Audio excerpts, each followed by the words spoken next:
I believe in everything happens for a reason, and that's why I choose Mr. Aquinas' cosmological arguments. He believes in someone who is behind the reason we are all living today. He argues that we aren't placed here by a human being, but we were created by someone who is higher than us all, and that creator is God.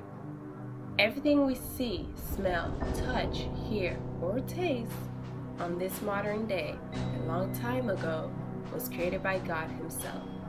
God is the reason behind everything, and today I will talk about Aquinas' fourth argument for the existence of God. Yay! Step 1 of Aquinas' argument is the argument for motion. Aquinas came up with the idea that we currently live in a world in which things are moving. Movement is caused by movers, of course. Things that cause motion. Everything that's moving must have been set into motion by something else that was moving. Something must have started the motion in the first place. Aquinas also argued that objects are in motion. Everything in motion was put in motion by someone else. There can't be an infinite regress of movers, so there must be a first mover itself, unmoved, and that is God. What Aquinas is trying to say is God must be the reason behind the movements happening around us. And I totally agree, because no one, scientist or a regular human being, did anything to make things that move to move around us. We don't have that type of power, but I know someone who does, and that is God Himself. He's the only spirit I know that has the power to move any living to non-living thing. An example can be falling dominoes.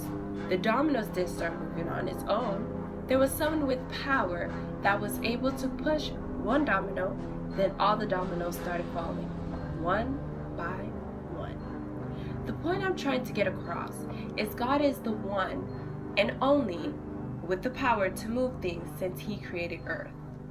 Step 2 of Aquinas' argument is the argument from causation. Aquinas stated that some things are caused. Anything that's caused has the cause by something else.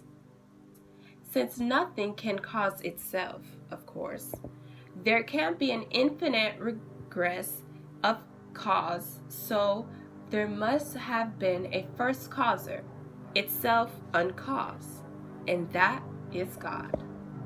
Step 3 of Aquinas' argument is the argument from contingency. Aquinas stated that there are contingent things. Contingent things can cause other contingent things, but there cannot only be contingent things, because that would mean that there's an infinite regress of contingency and a possibility that nothing might have existed. An infinite regress is impossible, so there must be at least one necessary thing, that is God. A necessary being or being that has always existed, that always will exist, and that cannot exist. Then contingent being or any being that could have not existed. I say that we are all necessary beings, because without us here today, by the power of God, we wouldn't be able to shape the world how it's supposed to be. That's why I believe God put us here for a reason, and that reason was to make the earth our home.